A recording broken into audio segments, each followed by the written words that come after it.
Hi viewers, welcome to our channel. కూటమి పార్టీల్లో తన వాళ్ళకే టికెట్లు కేటాయిస్తున్నారు చంద్రబాబు నాయుడు గారు అని చెప్పేసి సజ్జల రామకృష్ణారెడ్డి గారు అయితే విమర్శించడం చూస్తున్నాం. అది ఈ నేపథ్యంలో అటు పవన్ కళ్యాణ్ గారిని కూడా పిఠాపురం నుంచి తప్పించి మళ్ళీ వర్మ గారిని రంగంలోకి తీసుకొస్తున్నారని చెప్పేసి కూడా ఆయన కూడా అనుమానం వ్యక్తం చేశారు. మరి ఆయన చెప్పినట్టుగానే పిఠాపురంలో పవన్ కళ్యాణ్ గారిని తప్పిస్తారా, మరి దీన్ని అనుమానంగానే చూడొచ్చా? సో ఇదే అంశం మీద డిస్కస్ చేయడానికి ప్రజెంట్ మనతో పాటు సీనియర్ జర్నలిస్ట్ జయదేవ్ గారు ఉన్నారు. వారితో ఒకసారి డిస్కస్ చేద్దాం. సార్ నమస్కారం. సార్ సజ్జల గారు అయితే మరి చంద్రబాబు నాయుడు గారి పైన ఈ విధంగా విమర్శించడం చూస్తున్నాం. అంటే కూటమి పార్టీల్లో 3 పార్టీల్లో తన వాళ్ళకే సీట్లు కేటాయిస్తున్నారు ఆయన. ఈ నేపథ్యంలో పిఠాపురంలో కూడా వర్మ గారికే ఛాన్స్ ఇస్తారు, పవన్ కళ్యాణ్ గారిని తప్పిస్తారు అని చెప్పేసి ఆయన వ్యాఖ్యలు చేయడం చూస్తున్నాం. మరి మీ ఒపీనియన్ సార్ ఈయన పైన? ఈ ఒపీనియన్ ఏం లేదండి, పవన్ కళ్యాణ్ ఎలాగైనా ఓడగొట్టాలి, అది కాన్సెప్ట్. అర్థమైందా? మర్చిపోయి లేదంటే సరే టీడీపీతో సర్దుకుపోయి లేదంటే టీడీపీలో తనకే టికెట్ దక్కుతుంది అనుకున్న రెబల్గా మారాల్సింది పోయి సర్లే పవన్ కళ్యాణ్ చెప్పి యాక్సెప్ట్ అయిన వర్మ గారిని ఇట్లాంటి వాళ్ళు మళ్ళీ గుచ్చి రెచ్చగొట్టి బయటకు వచ్చేలా చేసి పవన్ కళ్యాణ్ ఎలాగోలా ఓడించాలబ్బా, కాన్సెప్ట్ అది. ఆల్రెడీ పవన్ కళ్యాణ్ చెప్పారు కదా, ఇన్ని రకాల కుయుక్తులు. ఇప్పుడు స్టేట్మెంట్ ఇవ్వాల్సింది పవన్ కళ్యాణ్ మారుస్తారా లేదా అని. మీ వాళ్ళ పార్టీ గురించి అని చూసుకోవచ్చు కదా. మరి ఈయన గురించి ఎందుకు స్టేట్మెంట్ ఇచ్చారు అంటే చెప్పాను కదా, నేను చాలా సందర్భాలు చెప్పాను, ఇది కేవలం ఆస్ట్రేలియా వల్ల మైండ్ గేమ్. ఇది ఆస్ట్రేలియాలో అంతే కదా, రేపు ఇండియాతో మ్యాచ్ ఉందంటే ఈరోజు రాత్రి సొల్లు స్టేట్మెంట్లన్నీ ఇస్తూ ఉంటారు వాళ్ళు ఊరికే. అంటే మైండ్ చెడగొట్టి వాడిని ఆడకుండా చెయ్యాలి, ఎలాగైనా బౌల్డ్ అయిపోవాలి, లేదంటే అక్కడ కొట్టకూడదు సరిగ్గా, ఇట్లాంటి మైండ్ గేమ్ ఆడుతుంటారు. సేమ్ ఇక్కడ కూడా మైండ్ గేమ్ అది. ఇప్పుడు క్లియర్గా పవన్ కళ్యాణ్ అనే వ్యక్తి తనే ఒప్పుకున్నాడు, నేను పిఠాపురం నుంచి పోటీ చేస్తాను చెప్పి మొదట అభ్యర్థించాడు. ఆయన అభ్యర్థించి చెప్పాడు, నాకు అవకాశం ఇవ్వండి అని అడుగుతున్నాడు. టీడీపీ శ్రేణుల్ని వాళ్ళు కూడా పక్కన వర్మగారిని పెట్టుకొని మరీ మాట్లాడే ఇదైతే అంత మరి వీళ్ళకేంటి నొప్పి అంటే ఏం లేదు, సింపుల్. ఆయన ఎలాగో ఒకలాగా చేసి ఓడగొట్టాలంటే ఏం చేయాలి? ఆయన స్ట్రాంగ్గా ఉన్నాడు, ఆయన ఎలాగో ఇదవడు, కానీ కింద కార్యకర్తలను కన్ఫ్యూజ్ చేయాలి కదా. లేదా మర్చిపోయిన వర్మగారిని మళ్ళీ గుర్తు చేయాలి. వర్మగారు మర్చిపోయానని కాకుండా దాన్ని ఎలా చెప్పొచ్చు అంటే, అదే ఇప్పుడు ఆయన ఓకే గవర్నమెంట్ వచ్చాక వాళ్ళు అది బాబు గారు ఏం చెప్పారో లేదా బొజ్జగించారో లేదా వచ్చాక మీకు ఇంకేమైనా ఇస్తామని చెప్పారో ఏదో సంథింగ్ వాళ్ళు ఏదో తంటాలు పడతారు కదా, మళ్ళీ తప్పిస్తారేమో అనే స్టేట్మెంట్ ఎందుకు ఇవ్వడం అంటే మైండ్ గేమే. అంతేగాని పవన్ కళ్యాణ్ని చెప్తున్నాను కదా, వంగ గీత గారు కూడా విమర్శిస్తున్నారు పవన్ కళ్యాణ్ గారిని. తర్వాత వంగ గీత మీద పవన్ కళ్యాణ్ గారిని విమర్శించారా? చేయలేదు.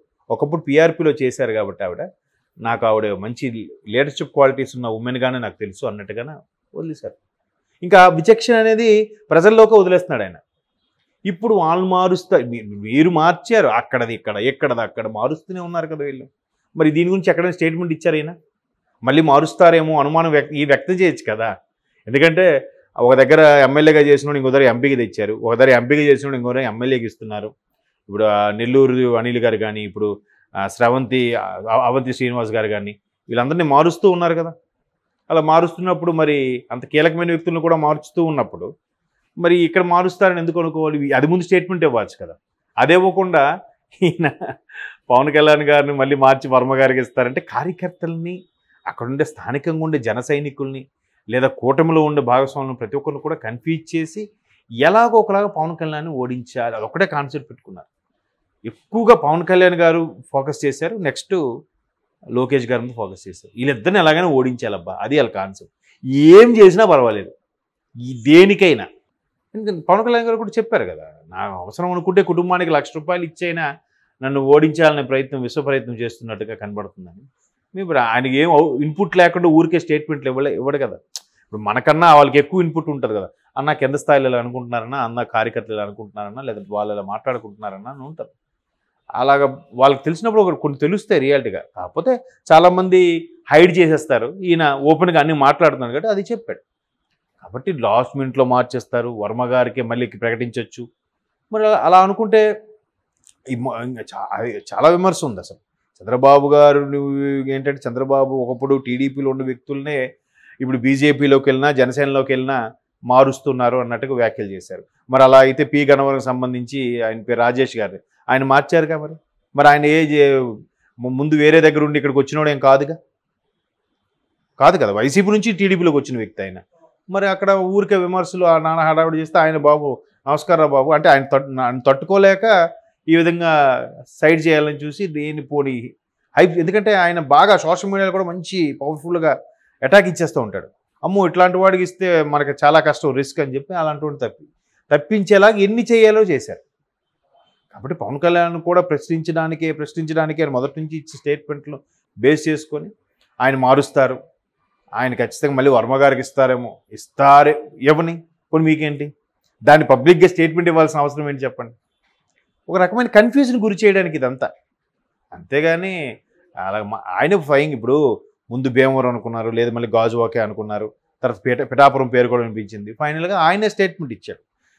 చంద్రబాబు గారు కూడా సీట్లు కేటాయించక ముందే నేను పిఠాపురం నుంచి పోటీ చేస్తా అని చెప్పారు. కాకపోతే 24 సీట్లది 21కో 22కో ఒక సీట్ మళ్ళీ టీడీపీది ఒకటి వచ్చింది.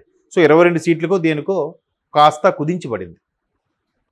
పోనీ ఆయన అదే చెప్పాడు, నేను నానా ఇబ్బందులు పడుతున్నాను, కూటమిలో బీజేపీ టీడీపీ జనసేన కలిసి ప్రయాణించేలాగా ప్రభుత్వాన్ని ఎలాగైనా పడగొట్టాల ఉద్దేశంతోనే ప్రభుత్వ వ్యతిరేక ఓటుని చీల్చుకోకూడదు, వాళ్ళు ఎన్ని విమర్శలు చేసినా, నన్ను దత్తపుత్రుడు అన్నా ప్యాకేజీ స్టార్ అన్నా ఏమనుకున్నా కానీ, లేదా చంద్రబాబు చెప్పిన స్క్రిప్ట్ని రాస్తున్నాను అనుకున్నా కానీ నేను దీనికి కట్టుబడి ఉన్నాను, మొదటి నుంచి అదే మాట మీద ఉన్నాడు, దానికే కట్టుబడి. మరి ఇంకా అలా ఉన్నప్పుడు ఆయన ఎలాగా తెగ్గొట్టలేమని అర్థమైపోయింది. ఇప్పుడు ఏం చేయాలి, వర్మ గారు లాంటి వాళ్ళని అడగాలి, తెగ్గొట్టాలి, లేదా కింద కార్యకర్తలు తెగ్గొట్టాలి, వాళ్ళని కన్ఫ్యూజ్ చేయాలి. ఇంకేదే కాదు. ఇంకా పోలింగ్ ముందు రోజు వరకు ఇలాంటి స్టేట్మెంట్లు వస్తూనే ఉంటాయి ఏదో ఒకటి.